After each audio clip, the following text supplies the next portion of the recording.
moment donné, on était plusieurs personnes qui se rassemblaient. On allait, par exemple, on faisait de la cuisine au pain pas au pain d'Alain, mais au Café Gaïa. Il y avait les propriétaires, Nina et Raphaël, qui nous permettaient d'aller faire une cuisine. Puis on avait décidé d'en faire une cuisine collective. Puis on préparait des choses les dimanches. On préparait à manger, puis on en amenait à des personnes qui pouvaient pas. On choisissait une personne dans la semaine. On disait pour qui on va donner à manger cette semaine, puis c'était pour nous aussi. Alors on avait commencé beaucoup comme ça, chez une autre. Et puis c'est devenu des repas, c'est devenu des genres de fêtes hebdomadaires, puis qui étaient ouvertes. Puis on essayait d'inviter tous les gens qui on pensait, puis on préparait à manger, puis on mangeait, on chantait. On voulait garder ça très, très léger, pas de consommation. Pour nous, on était végétariens, on faisait de la cuisine santé, alors on était intéressés par offrir ça. C'était vraiment assez le fun parce que c'était tout dynamique, il y avait des enfants, c'était familial.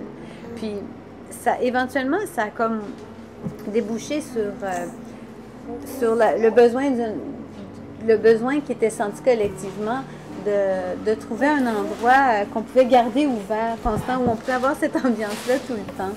Alors, ça, c'est en gros un peu l'histoire. Derrière ça, il y a encore d'autres choses, puis il y a d'autres choses dans le sens que, bon, qu'est-ce qui a amené tous ces gens-là ensemble? Ça devient une très longue histoire, là.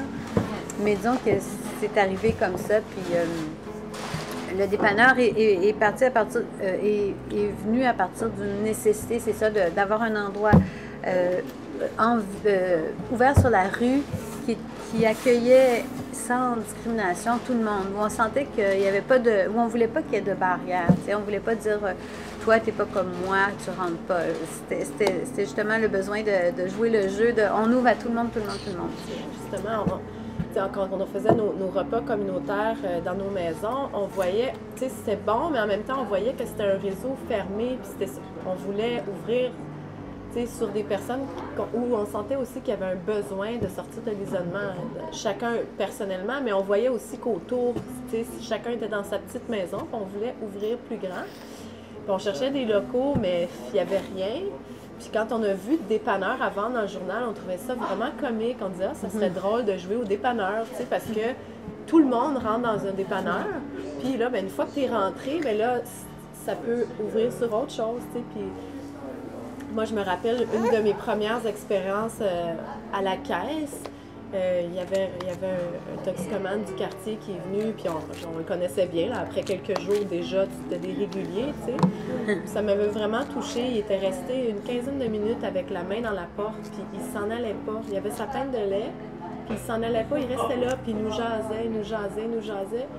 Puis pour moi, ça a été marquant, ce moment-là, de dire « Hey, cette personne-là, si on peut lui donner un 15 minutes d'écoute dans sa journée, c'est gros, ça a l'air de rien, mais pour des personnes qui se sentent, qui sentent pas qu'il y a un sens à leur vie, qui se sentent démunis, qui n'ont pas de famille, qui sont tout seuls, c'est gros dans leur journée. Fait que moi, c'est ça qui m'inspirait. Je me disais, hey, pour ça, je suis prête à soutenir beaucoup. Juste pour ce petit moment-là. Puis ça, c'est un petit moment. Puis pour nous, c'est sûr que personnellement aussi, ça nous sortait de notre propre isolement aussi. On n'était pas mieux que personne d'autre. Là, on était du monde bien ordinaire aussi avec nos blessures puis notre vécu. Là.